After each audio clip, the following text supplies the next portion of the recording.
Hello दोस्तों, मैं अनुराधा और स्वागत करती हूँ आपका मेरे channel maths by Anuradha channel में। तो आप सब लोग कैसे हैं? आशा करती हूँ आप सब अच्छे होंगे। तो हम क्लास को आगे बढ़ाते हुए आज पढ़ेंगे प्राकृतिक संख्या, नेचुरल नंबर, जिसको अपन अंग्रेजी के कैपिटल लेटर एन से प्रदर्शित करते हैं। तो बेटा अपन आज समझेंगे नेचुरल नंबर क्या होते हैं, प्राकृतिक संख्या। तो प्राकृतिक संख्या वे होते हैं जिनका उपयोग हम वस्तुओं, ऑब्जेक्टों को गिनने के लिए करते हैं। वे क्या कहलाते हैं? अपना प्राकृतिक संख्या कहलाते हैं। क्या कहलाते हैं? प्राकृतिक संख्या कहलाते हैं। तो जो प्राकृतिक संख्याएं होती है उसको अपन कहाँ से गिनते हैं? एक से लेकर के, जैसे कि उदाहरण है मेरे पास 1 2 3 4 5 6। इसको अपन कहाँ तक ले जाते हैं? अनंत तक। ये काय का सिंबल है? इन्फिनिटी तक, अनंत तक ले जाते हैं, है ना। तो प्राकृतिक संख्याओं को अक्सर क्या कहा जाता है?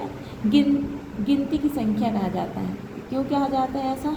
क्योंकि अपन प्राकृतिक संख्याओं को एक से लेकर, जो मैंने बताया, अनंत तक, तो इस जो संख्याएं होती हैं इनको अपन किसके लिए यूज करते हैं बेटा? गिनने के लिए, है ना। तो इसको अपन अक्षर क्या बोलते हैं? गिनती की संख्याएं भी कहा जाता है। गणित में इन्हें अंग्रेजी के बड़े अक्षर एन द्वारा रिप्रेजेंट करते हैं। एन द्वारा क्यों? क्योंकि इसको इंग्लिश में क्या बोलते हैं? Natural number. तो नेचुरल में पहला अक्षर क्या, पहला लेटर क्या है? एन। इसलिए अपन इसको किससे रिप्रेजेंट करते हैं, किससे प्रदर्शित करते हैं? एन से। तो बेटा प्राकृतिक संख्याओं से जुड़े कुछ मुख्य बिंदु होती हैं। अगर हमसे बोला जाए कि प्राकृतिक संख्याओं में सबसे छोटी प्राकृतिक संख्या कौन सी होती है, तो कौन सी होती है? एक कैसे? क्योंकि बेटा अपन मैं संख्या रेखा से आपको समझाने की कोशिश करती हूँ। ये मेरे पास क्या है? एक संख्या रेखा है ना। क्या है? संख्या रेखा। सपोज मेरा बिंदु यहाँ से, मैं कहाँ जा रही हूँ? ये क्या है? मेरा संख्या रेखा है। तो मैं यहाँ से कहाँ जा रही हूँ? ये सपोज मेरे पास 1 है, ये 2 है, ये 3 है, 4 है, 5 है, डॉट डॉट डॉट। मैं कहाँ तक जा रही हूँ? अनंत तक। तो मैं प्राकृतिक संख्या में कहाँ से शुरू कर रही हूँ जाना? इधर राइट की ओर। ये मेरा कौन सा हाथ है? राइट। मैं ये बिंदु से किसकी ओर जा रही हूँ? राइट की तरफ। तो अपन प्राकृतिक संख्या में बोले तो अपन किधर जाते हैं? राइट की तरफ। जैसे यहाँ से मैं कहाँ जा रही हूँ? राइट की तरफ। 1 2 3 4, ऐसे मैं जाती जाऊँगी। कहाँ तक जाऊँगी? इन्फिनिटी। मतलब इसका अनंत नहीं, मतलब अनंत तक। ठीक है, ये गिनती जो कभी ना ख़त्म नहीं होगा, है ना। तो बोला जाए सबसे छोटी प्राकृतिक संख्या 1 होती है। क्योंकि मैं 1 क्यों होती है? अगर पूछा जाए 1 क्यों? क्योंकि प्राकृतिक संख्याओं को अपन कहाँ से लिखते हैं? 1 से शुरू करते हैं। तो अगर बोला जाए मेरे को कि प्राकृतिक संख्या में सबसे छोटी प्राकृतिक संख्या कौन सी है, तो अपना क्या होगा? 1। समझ में आया? अब आगे बढ़ते हैं। अपन यही समझाया मैंने आपको, संख्या रेखा पर निरूपण। तो अपन ने यही समझाया अभी। इसको अपन कहाँ पे ले जाते हैं? दाईं और अनगिनत। अपन इसको गिन नहीं सकते अनगिनत। जैसे 10 पहुँच गए, 10 बाद 11, 1000, 1001, 1000, ये कभी ख़त्म ही नहीं होगा, है ना। इसलिए ये कहाँ तक जाता है? 1 से इन्फिनिटी तक। तो प्राकृतिक संख्या कहाँ तक जाता है बेटा? 1 से अनंत तक। प्राकृतिक संख्याओं के कुछ मुख्य प्रकार होते हैं उनके गुणों के आधार पर। किसके आधार पर होता है? उनके गुणों के आधार पर उनके कुछ भागों में इसको प्राकृतिक संख्याओं को बांटा गया है। तो बेटा सबसे पहले अपन देखते हैं सम संख्या, इवन नंबर, जिसको इंग्लिश में क्या बोलते हैं अपन? Even number. तो जो 2 से पूरी तरह विभाजित हो जाए उसको क्या बोलते हैं अपन? सम संख्या। समझ में आया? जैसे कि 2 4 6 8।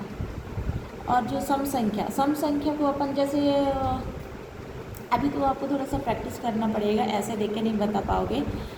तो मैं ओवरव्यू बता देती हूँ आपके। जिन संख्याओं के अंत में अगर 0 आए, 2 आए, 4 आए, 6 आए, 8 आते हैं, तो अपन समझ जाते हैं कि ये 2 से डिवाइड हो जाएंगे और ये अपने सम संख्या। तो जैसे अपने पास 2 है, 4 है, 6 है, 8 है, तो अपन ने क्या पढ़ा? इसकी डेफिनेशन क्या कहता है? तो जो 2 से पूरी तरह विभाजित हो जाए वो क्या होते हैं? सम संख्या। या जिसके अंत में, जिस संख्या के अंत में, जैसे 0 हो, 2 हो, 4, 6, 8 ऐसे आते हैं तो क्या हो जाता है सम संख्या। जैसे अपन देखते हैं ये क्या है 2 है, क्या 2 को मैं काटती हूँ, कटता है कि नहीं, तो ये 1 से कटेगा या 2 से, तो 2 से कट रहा है। जैसे मैं 4 को चेक करती हूँ, 4 को 2 से पूरा भाग जा रहा है कि नहीं, तो मैं चेक कर रही हूँ 2 से ये सम संख्या है कि नहीं है, तो पूरा भाग कट रहा है, तो ये क्या है सम संख्या है। अगर मैं 4 को चेक करती हूँ तो ये 2 कम 2, 2 दूनी 4, ये भी जा रहा है पूरा भाग, तो ये भी क्या है बेटा सम संख्या। अब अपन चेक करते हैं 6 को 2 से भाग दे के देखो, 2 कम 2 तिया 6, ये भी पूरा भाग जा रहा है। अब अपन 8 को चेक करते हैं तो ये भी क्या जा रहा है 2 चौके 8, पूरा भाग जा रहा है, तो ये क्या है अपना सम संख्या है। फिर अगर जैसे अपने को दिया जैसे 10, तो मैं देख के सम संख्या की डेफिनेशन क्या कहते हैं, अंत में क्या होना चाहिए 0, तो क्या होता है सम संख्या। जैसे मैंने यहाँ पे देखा क्या ये 0 है, इसके अंत में क्या है, अंत में क्या है 0 है, तो ये मेरा सम संख्या है। फिर भी अपन भाग दे के देखते हैं तो 2 पंचे 10, हाँ सब 2 से पूरा भाग जा रहा है, तो ये भी क्या है सम संख्या। अगर मैं देखती हूँ 12, ये 2 है, इकाई में क्या है, इकाई अंक में 2 है, तो ये सम संख्या। लेकिन अपन संतुष्टि के लिए देखते हैं, अपना डेफिनेशन क्या कहता है सम संख्या का, जिसका 2 से पूरा भाग चला जाए वो क्या है सम संख्या। तो इसको भाग दे के देखो जा रहा है कि नहीं रहा है, तो पूरा जा रहा है, 2 छक्का 12, तो क्या है सम संख्या। तो समझ में आए सम संख्या को कैसे पहचानेंगे अपन।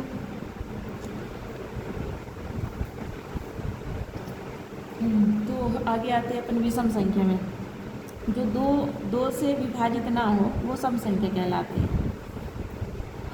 सम संख्या में क्या होता है 2 से विभाजित हो जाता है, और विषम में क्या होता है 2 से विभाजित नहीं होता है। और इसके अंतिम अंक में क्या आते हैं 1, 3, 5, 7, 9। और जैसे शेषफल 2, अगर अपन इसमें 2 से भाग देते हैं तो शेषफल 1 आता है, तो क्या हो जाता है वो विषम संख्या। जैसे मेरे पास उदाहरण में 57 है, अंतिम अंक 7 है, तो इसलिए एक विषम संख्या है। जैसे अंतिम अंक क्या है इसमें 7 है। जैसे मैं बात करूँ अंतिम अंक 13,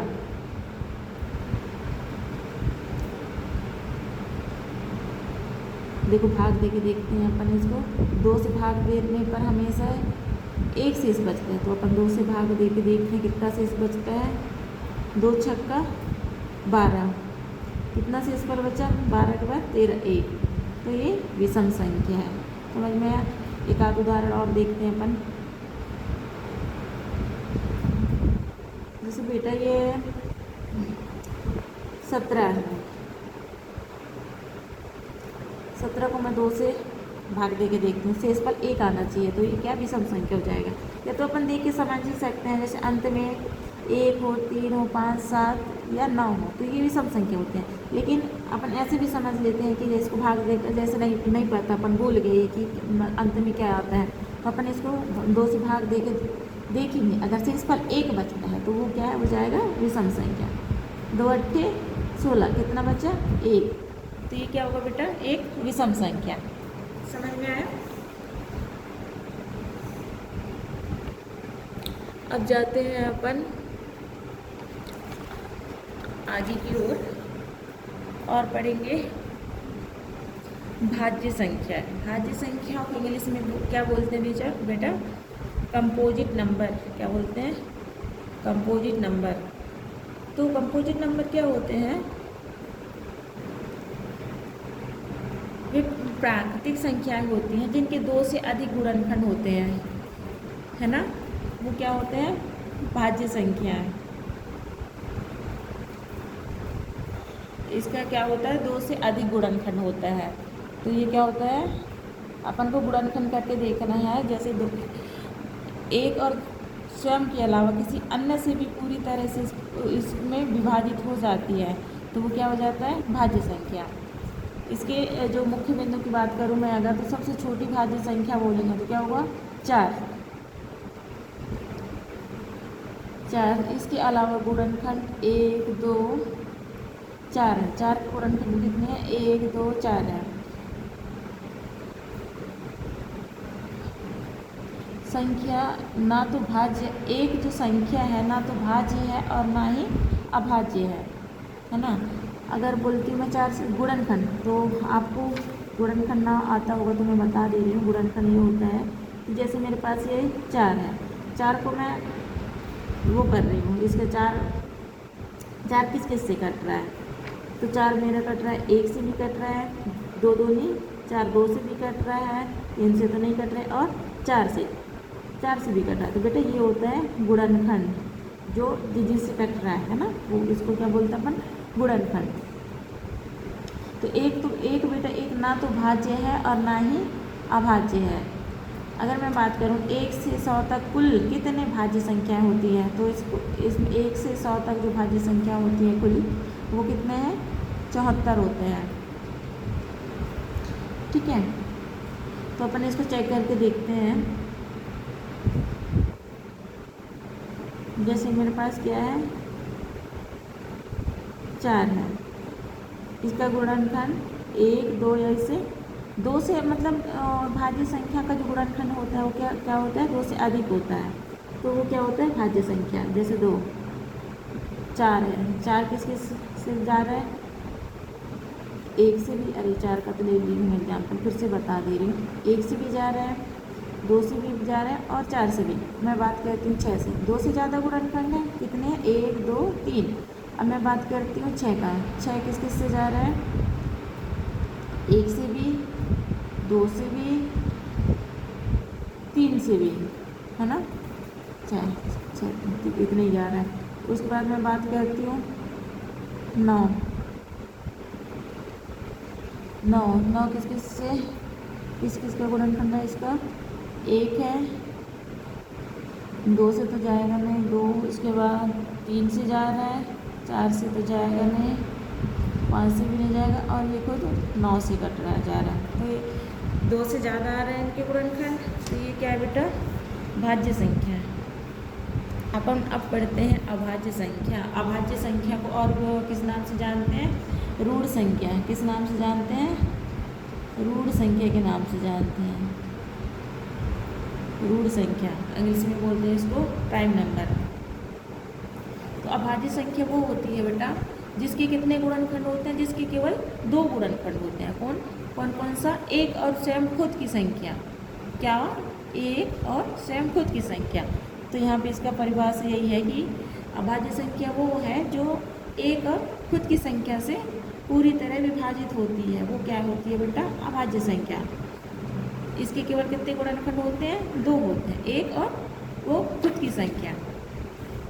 तो अगर मेरे को बोला जाए सबसे छोटी अभाज्य संख्या 2 है।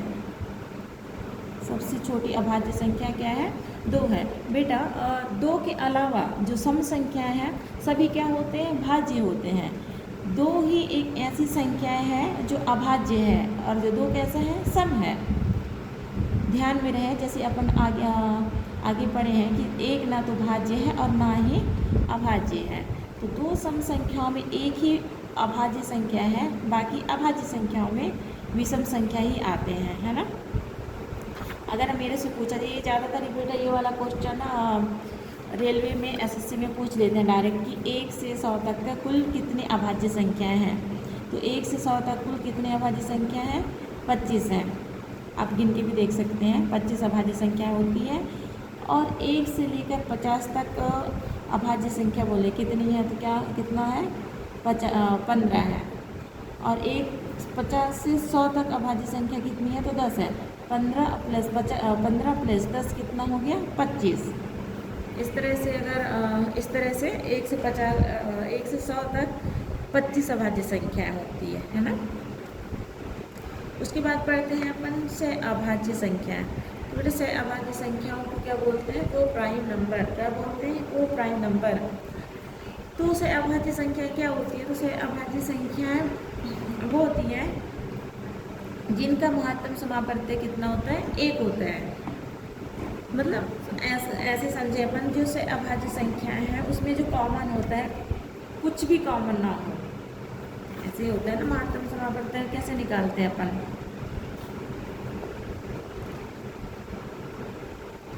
से अभाज्य संख्या क्या होता है जिसमें कुछ भी कॉमन ना हो, वो क्या होता है सहभाज्य संख्या।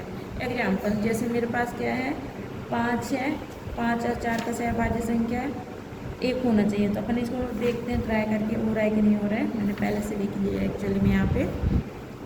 तो ये 5 गुणित 1 2 गुणित 1 इन दोनों में से कोई भी मेल नहीं खा रहा है, कॉमन नहीं हो रहा है। तो ये क्या है इसका सहभाज्य महत्तम समापवर्तन 1 है ना। जैसे इसी तरीके से 8 और 9 है, 8 का गुणनखंड कितना हो रहा है 2 दूनी 4 4 दूनी 8 है ना।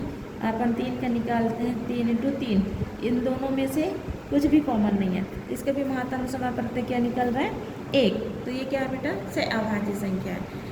तो कैसा लगा आपको आज का क्लास? आज की क्लास के लिए थैंक यू। बाकी पढ़ेंगे अपन नेक्स्ट क्लास में। जय हिंद।